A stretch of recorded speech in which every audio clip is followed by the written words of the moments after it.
Union with the divine. আজকে আপনাদের সামনে যে ভিডিওটি রাখতে চলেছে সেটা হলো মহাযোগী, হিমালয়ান মহাযোগী বাবা লোকনাথ আপনার জীবনের পথ চলতে সঠিক পথে নির্দেশ এবং মহামূল্য যে ওনার বাণী যেভাবে করে উনি ভক্তদের সামনে পরিবেশন করে গেছেন, ওনার সেই মহাবাণী এবং সঠিক পথ নির্দেশ মানুষের জন্য যেটা দিয়ে গেছেন, সেই বিষয় নিয়েই আজকে বাবা লোকনাথের মুখের থেকে আমরা সেই বাবা যেটা বলে গেছেন যে সঠিক পথ মানুষের জীবন বদলে দেবে। বাবা লোকনাথ ব্রহ্মচারী ছিলেন, পূর্ণ ব্রহ্মজ্ঞানী, ব্রহ্মলোকে অবস্থান করেও সর্বলোকেই যাতায়াত করতে পারেন। বাবা 160 বছর বেঁচে ছিলেন। বাবা এখন দেহে নেই, কিন্তু উনি ব্রহ্মলোকে আছেন। এত সত্ত্বেও বাবাকে যে যখন স্মরণ করে, বাবাকে অসুবিধায় পড়ে ডাকে, বাবা সেখান থেকে রেহাই করে দেন। তাই বলা হচ্ছে যে ব্রহ্মলোকে বাবা অবস্থান করেও সর্বলোকে উনি যাতায়াত করেন।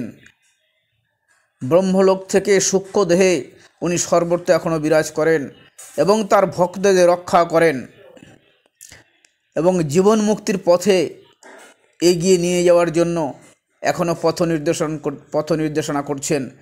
ভক্তদের কাজ কেবল তার এই অমূল্য উপদেশ, এই অমৃত পান করে এগিয়ে চলা।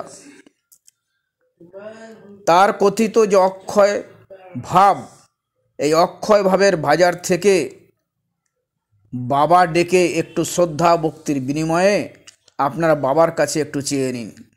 শুধু আপনাদের একটু এই অমূল্য সম্পদ চাওয়ার জন্য বাবাকে শুধু একটু স্মরণ করুন। যে কোনো বিপদে আপনারা বাবাকে স্মরণ করলে সেখান থেকে রেহাই পাবেনই পাবেন। বহু লোক এখনও পায়, বাবাকে স্মরণ করলে আপনারাও পাবেন। এখানে বাবার 10টি অমৃতময় উপদেশ, যেটা মানুষের জীবনে পথ চলার পথ নির্দেশ। এগুলো যদি বাঁধিয়ে রাখা যায় এবং কথাগুলো মেনে চলা যায়, আপনার জীবন বদলাতে বাধ্য। 1 নম্বর, বাবা বলছেন এটা চাই, ওটা চাই, সেটা চাই। এমন শুধু চাই করবি না, অতি অল্পতেই সন্তুষ্ট হতে চেষ্টা করবি। তোদের যে কল্পিত অভাব যেন তোদের সর্বনাশ ডেকে না নিয়ে আসে, এই দিকে খেয়াল রাখবি। বাবা বলছে শুধু চাই করবি না। চাই করলে কি হবে? চাওয়ার আর শেষ থাকবে না, এর কোনো শেষ নেই। তাহলে তোদের যে আকাশ কুসুম কল্পনা, সেখান থেকে বেরিয়ে যায়। এটা করবি না। 2, যখন যে অবস্থায় থাকিস না কেন, দুঃখজনক মানসিক অবস্থা থেকে পরিত্যাগ করে মনকে সন্তুষ্ট থাকার চেষ্টা করবি। অর্থাৎ যখনই কোনো দুঃখজনক পরিস্থিতি বা মনে কষ্ট হবে, সঙ্গে সঙ্গে বাবাকে চোখ বুজে একটু, সেখানে বসেই চোখ বুজে একটু বাবাকে স্মরণ করে নিতে হবে। বাবাকে আমি কেমন দেখেছি। পারলে বাবার একটা ফটো সঙ্গে রাখবেন। একটুখানি সঙ্গে সঙ্গে সেই জায়গায় বসে যান যেখানে আপনার মন খুব বিভ্রান্ত হয়ে কষ্টে আপনি কী করবেন ডিসিশন নিতে পারছেন না। একটু সঙ্গে সঙ্গে চোখ বুজে বসে যান, বাবার চরণটা দেখুন কীরকম দেখতে। বাড়িতে যে ফটো দেখে গেছেন বা আপনার কাছে আছে, বাবার চরণটার দিকে দেখুন। চরণ থেকে আস্তে আস্তে বাবার মুখের দিকে যান, বাবার চোখ চেয়ে দেখুন যে বাবা আপনার কাছে আপনার দিকে চেয়ে আছে। এই জীবন্ত ভাবটা ধরে রাখুন। কিছুক্ষণ বাবার নাম স্মরণ করুন। বাবাকে কোনো মন্ত্র দরকার নেই, বাবা লোকনাথ বলুন, তাতেই বাবা সন্তুষ্ট। বাবা বলে গেছেন আমাকে যে বাবা বলে ডাকে, এই বাবা ডাক আমার ভীষণ ভালো লাগে। শুধু বাবা বলে ডেকে আপনি তার চরণে, আপনি যে দুঃখ পেয়েছেন বা কেউ আপনাকে কষ্ট দিয়েছে, সেই মানসিক যে ভারটা সেটা বাবার কাছে অর্পণ করে দিন একদম পুরোপুরি। যে বাবা, আমি ভালো মন্দ কিছু জানি না, আমার ভেতরে একটা কষ্ট অনুভব হলো বা এখনও সেটা নিয়ে মাথায় ঘুরছে, আর তুমি এটা দয়া করে তোমার চরণে আমি অর্পণ করলাম, তুমি এটা গ্রহণ করো, আর তার বদলে তুমি আমাকে শান্তি প্রদান করো। এইটা বলবেন। 3 হলো কখনো সন্তাপ করতে না করেছে। সন্তাপ করলে কি হয়? রূপ, দেহের রূপ নষ্ট হয়। সন্তাপ থেকে কি হয়? শক্তি নষ্ট হয়। আর কি হয়? সন্তাপ থেকে জ্ঞান নষ্ট হয়ে যায়। আর যেটা বেশি এফেক্ট করে সেটা হলো সন্তাপ থেকে ব্যাধি উৎপন্ন হয়, অর্থাৎ কোনো সন্তাপের প্রয়োজন নেই। যখনই এরকম কষ্টের পরিস্থিতি আসবে অত ভাবার কিছু দরকার নেই, সেই ব্যাপারটা বাবার চরণে আপনি দিয়ে দিন। তার বদলে বাবাকে বলুন, বাবা তুমি এই কষ্টটা তুমি আমার নাও, তার বদলে তুমি আমাকে মানসিক উৎফুল্ল আনন্দ দাও এবং এই কষ্ট থেকে তুমি আমাকে রেহাই করো। 4, বাবা বলে গেছেন প্রতিদিন রাত্রে শোয়ার আগে তোর সারাদিনের কাজের হিসাব নিকাশ করবি, অর্থাৎ কিভাবে তুমি নিজেকে তৈরি করবে। বাবা বলছেন যে ভালো কাজ কি কি করেছিস আর মন্দ কাজ কি কি করেছিস। যেসব কাজ মন্দ বলে মনে হবে সেই কাজ আর যাতে না হয় আগামী দিন থেকে সেই দিকে খেয়াল রাখবি। সূর্য উঠলে যেমন আধার অন্ধকার পালিয়ে যায়, গৃহস্থের ঘুম ভেঙে গেলে যেমন চোর পালিয়ে যায়, ঠিক তেমনি বারবার বিচার করলে মন্দ কাজ তাড়াতাড়ি করেই পালিয়ে যাবে, সেখানে ভালো কাজ তুমি করতে পারবে। আচ্ছা, তারপরে কি বললেন বাবা? 5 নম্বরে বললেন নিষ্কাম নিরলস কর্মী হলো যথার্থ সন্ন্যাস, অর্থাৎ যে কাজটা করছি তার মধ্যে আমার বেশি আশা করার দরকার নেই এবং নিরলস কর্মী, একজন সঠিক কর্মী হতে হবে। আমার যে কাজ নির্দিষ্ট হয়েছে সংসারে সেই কাজটাই মনোযোগ দিয়ে করতে বলেছে। অলসতার বশবর্তী হয়ে কর্ম পরিত্যাগ করাকে সন্ন্যাস বলে না। তাই বলছেন বাবা যে শোন, তোরা কর্মত্যাগ করলে তোদের কখনো সিদ্ধিলাভ হবে না, ব্রহ্মজ্ঞান লাভ হবে না। মনে রাখিস কর্ম অনুষ্ঠানের প্রধান উপায় হলো গৃহ আশ্রম অবলম্বন করা, অর্থাৎ গৃহের মধ্যে থেকে তুই পারবি। গৃহাশ্রমই হলো সবচেয়ে পবিত্র এবং শ্রেষ্ঠ জায়গা। কেন বলছেন? বলছে তোদের সংসার ত্যাগ করে সন্ন্যাসী হতে হবে না, তোরা এই গৃহের মধ্যেই থেকে কি করবি? পুণ্য অনুষ্ঠান করবি। তাহলে তোদের যথার্থ তপ অনুষ্ঠান হবে এবং প্রতিদিন যথা নিয়মে দেবদেবীর একটু পূজা অর্চনা, পিতৃপুরুষদের তর্পণ, ঈশ্বরের উপাসনা করবি, পারলে গুরুর সেবা করবি, তাহলেই সব কিছু তোদের সিদ্ধি হবে। এবার বলছেন বাবা যে অহংকারের কথা বলছেন, যে লোক অহংকার ও মমতা ত্যাগ করতে পারে সে লোকই যথার্থ ত্যাগী। বাবার সংজ্ঞাতে ত্যাগী কাকে বলে? যে লোক অহংকার এবং মমতা দুটোই ত্যাগ করতে পেরেছে সে হলো যথার্থ ত্যাগী। শুধু গৃহ থেকে বেরিয়ে গেলে ত্যাগী হওয়া যায় না। যে লোক গৃহের মধ্যে থেকেই এই সম দম ধৈর্য সত্য শৌচ সরলতা ধর্মকর্ম করবে আর দেবতা অতিথি বা পিতৃগণের অর্চনা অনায়াসে সম্পাদন করে, সেই লোক এই ধর্ম অর্থ কাম এই ত্রিবর্গ ফল লাভ করে, বাবা বলে গেছেন। আর কি বললেন? একটা উদাহরণ দিয়ে বললেন যে গৃহাশ্রম অর্থাৎ গৃহে থেকেই সবচেয়ে বড় সাধনা করা যায়। গৃহ হলো কেল্লা, যখনই যুদ্ধ করতে হবে তখন ওই কেল্লা থেকে যুদ্ধ করা ভালো। তাহলে ইন্দ্রিয়ের সঙ্গে যুদ্ধ, ক্ষুধা তৃষ্ণার সঙ্গে আর যুদ্ধ করতে হবে না। বাবা কি বললেন? বললেন কেল্লার সঙ্গে উদাহরণ দিলেন যে আমাদের যে পঞ্চ ইন্দ্রিয় আছে এই ইন্দ্রিয়গুলোর সঙ্গে আমাদের সবসময় প্রতিনিয়ত যুদ্ধ করতে হয়, কারণ ইন্দ্রিয় বা মন যেটা চায় সেই দিকেই মন চলে যায়। তাই এই ইন্দ্রিয়গুলোর সঙ্গে যুদ্ধ করতে গেলে এখানে থেকে করাই ভালো। আরও উদাহরণ দিচ্ছে যে এই কলিকালে মানুষের অন্নগত প্রাণ, অর্থাৎ একদিন না খেলে মানুষ আর থাকতে পারে না, হয়তো কোনো দিন খেতেই পেলি না, তখন বনে বাস করে ঈশ্বর টিশ্বর সব ঘুচে যাবে। জনক ঋষি, মহর্ষি বেদব্যাস এবং মহর্ষি বশিষ্ঠ এরা গৃহাশ্রমে থেকেই ওনারা মহর্ষি হয়েছেন। আচ্ছা, 6 নম্বরে গিয়ে বললেন যে যেই ব্যক্তি অহংকার এবং মমতা পরিত্যাগ করতে পারে সে হলো যথার্থ ত্যাগশীল। বলছেন যতক্ষণ তোর অহংভাব থাকবে ততক্ষণ তুই মূর্খ আর কি বদ্ধ, অর্থাৎ মূর্খ আর বদ্ধ মানে অহংভাব যদি থাকে তাহলে কখনোই ভগবানের দুয়ারে পৌঁছানো যায় না। অহংভাব সবার আগে ত্যাগ করতে হবে, অর্থাৎ আমি করছি, আমার এটা আছে, আমার এই পদ, এটা কখনো ভাবতে না করছেন বাবা। যে তোর এই পৃথিবীতে এসে তোর গত জন্মের সৌভাগ্যের জন্য তুমি একটা জায়গা পেয়েছো, সেই জায়গা নিয়ে বা সেই ভাব নিয়ে বাইরের পদ নিয়ে কখনো অহংভাবে থেকো না। অহংভাবে থাকলে ভগবান সেটা পছন্দ করে না, তাহলে তুমি ভগবানকে অনুভব করতে পারবে না। আর কি, যতক্ষণ অহংকার পাবে ততক্ষণই তুই মূর্খ, অর্থাৎ তোমার জ্ঞান খুলবে না। আর কী হবে, বদ্ধ মানে এই সংসারের মধ্যেই তোমাকে পড়ে থাকতে হবে। তোমার যে জন্ম হয়েছে ভগবান লাভ করার জন্য, তুমি সেটা বুঝতে পারবে। এবং তুমি কে, তোমার পরিচয় কি, কেন তুমি পৃথিবীতে আসলে, এর যে উত্তর, এটা তুমি বুঝতে পারবে না। গুরুর কৃপায় যখন তোমার ওই অহংভাব ক্ষয় হবে, তখন তোমার চিত্ত অর্থাৎ মন শুদ্ধি ঘটবে। আর এই শুদ্ধি ঘটলেই তোর আত্মতথ্য বোধ হবে, অর্থাৎ আমি যে শরীর নই, আমি যে আত্মা, আমার এই শরীর হলো দেব মন্দির, এই মন্দিরের মধ্যে আত্মা ভগবান রূপে বিরাজ করেন। তখনই তুই জানতে পারবি, তোর সঠিক জ্ঞান হবে হরি কে, তখন তুই মুক্ত হতে পারবি। তাই বাবা এইভাবে করে উদাহরণ দিয়ে বলে গেছেন। বললেন যে বাচালের মতন অকারণে কথা বলার চেষ্টা করবি না, বাক সংযমী হওয়া, অর্থাৎ অল্প কথা বলো।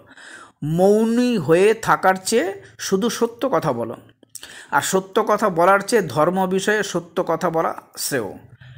আবার ওই ধর্ম বিষয়ে সত্য বাক্য যদি লোকের প্রিয় হয়, তার চেয়ে শ্রেয় আর কিছু নেই। বাবা কী করলেন, বাচালের মতন কথা বলতে না করলেন, কারণ আমাদের বাক শক্তি, যে কথা বলার যে শক্তি, এটা একটা বিরাট শক্তি। এই বাক শক্তি, এটা যারা সংযম করেছে তারা জীবনে অনেক কিছু, কথায় আছে 12 বছর যদি কেউ কথা না বলে থাকতে পারে, তাহলে তার মুখ দিয়ে যা বেরোবে সেটাই সত্যি হবে, সেটাই অক্ষরে অক্ষরে মিলে যাবে। তাই বাক্যে সংযম করতে বলছে। এবারে 7 নম্বরে বললেন যে দেখ, যেখানে ত্যাগ নেই, যেখানে মোহ আসক্তি, সেইখানেই যত দুঃখ, দৈন্য আর অশান্তি। বাবা পরিষ্কার করে বলে দিলেন এখানে যে দুঃখ, দৈন্য, অশান্তি কোথায় পাবে, যেখানে তোমার ত্যাগ নেই সেখানে এটা পাবে। আর কোথায়, মোহ, তোমার যদি কোনো মোহ থাকে কোনো কিছুর উপর এবং আসক্তি থাকে, সেখানে তোমাকে কিন্তু এটা পেতেই হবে, তোমাকে দুঃখ পেতে হবে, দৈন্য এবং অশান্তিও পেতে হবে। মনে রাখিস, চিন্তা ত্যাগ করাই দুঃখ নিবারণের মহা ঔষধ, অর্থাৎ বেশি কোনো কিছু ভাববে না। যে চিন্তা তোমাকে কষ্ট দিচ্ছে সেই চিন্তা থেকে চিন্তাটা বাদ দাও। দুঃখ চিন্তা করলে কখনো দুঃখ দূর হবে না, বাবা পরিষ্কার খুলে বলছেন, তা ক্রমে বাড়তেই থাকবে, অর্থাৎ দুঃখের চিন্তা কখনো করবে না। তখন কি করবে, দুঃখের চিন্তা না করে জ্ঞান দিয়ে বোঝো, জ্ঞান, নিজের বিবেক এবং জ্ঞান দ্বারা এই মানসিক দুঃখ আর ওষুধের দ্বারা শারীরিক দুঃখ দূর করতে হবে। ওষুধ খেয়ে শরীর যেমন ঠিক রাখতে হবে, আর মনকে সুস্থ করতে হবে, জ্ঞান, জ্ঞান, প্রকৃত জ্ঞান। তোমার বিবেক যেটা বলছে সেই সত্য বিবেকের দ্বারা, বিবেক যেটা বলছে, তোমার জ্ঞান যেটা বলছে, ভালো মন্দ বিচার করে তুমি সেটা সেইভাবে করে এগোবে। আর কষ্টের জায়গাটা বাবার চরণে অর্পণ করো।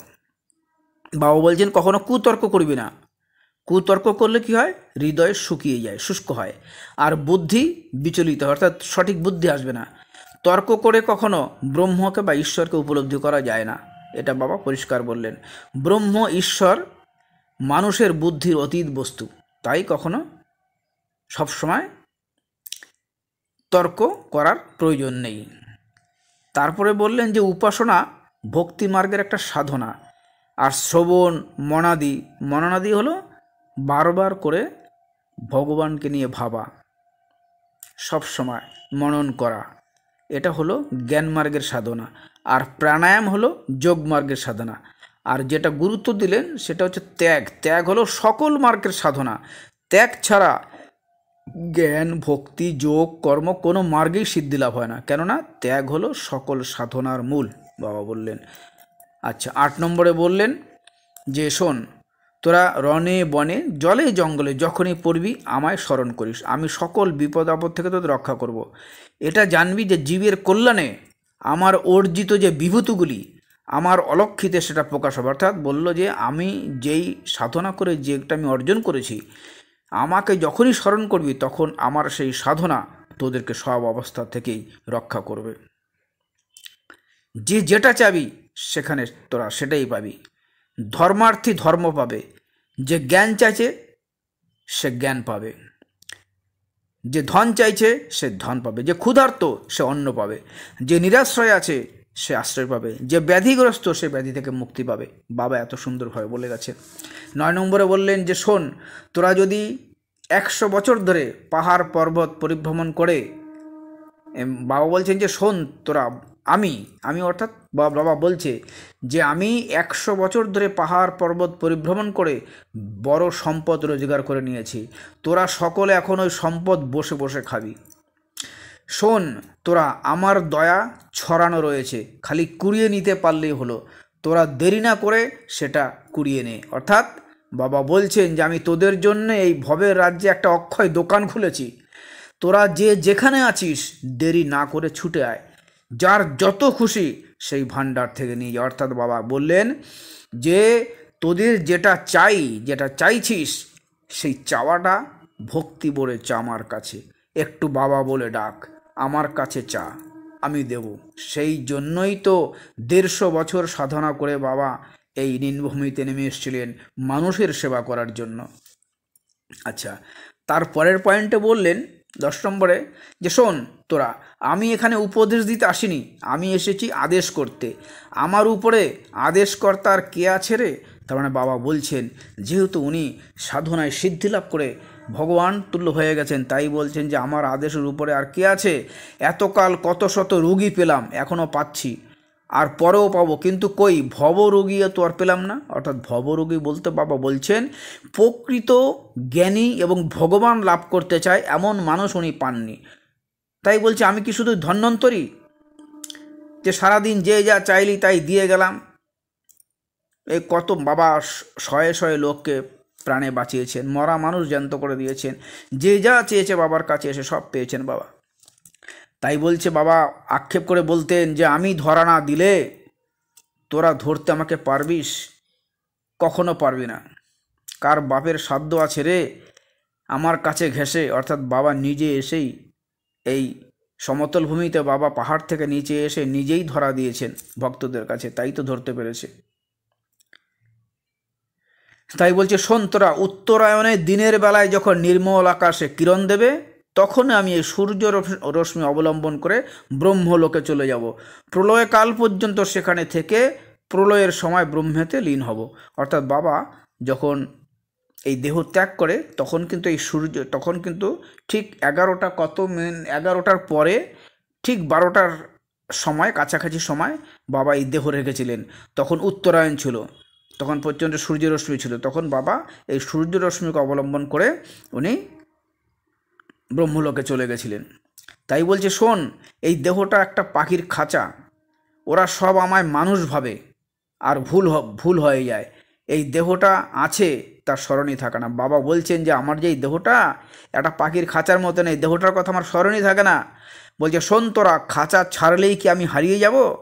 অর্থাৎ বলছেন যে আমি যদি আমার এই শরীরটা না থাকে, তোরা যেটাকে মৃত্যু বলিস, এই শরীরটা যদি না থাকে তাহলে কি ভাবছিস যে আমি হারিয়ে যাব?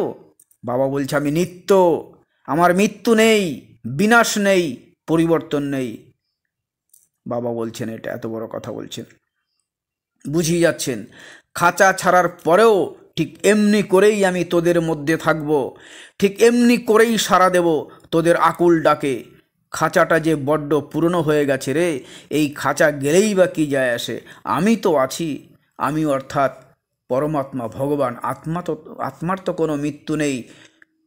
ভগবান কৃষ্ণ গীতায় বললেন আত্মাকে খণ্ডন করা যায় না, আত্মাকে তলোয়ার দিয়ে কাটাও যায় না, আগুনে আত্মাকে পোড়ানো যায় না, বায়ুতে আত্মাকে শুষ্ক করা যায় না, জলে আত্মাকে আর্দ্র করা যায় না। অর্থাৎ আত্মাকে কেউ কোনো কিছু করতে পারে না, নিত্য, চিরকাল ছিল, চিরকাল থাকবে। আত্মা নিত্য বস্তু, আত্মার কখনো মৃত্যু নেই, তাই অমর বলা হয়।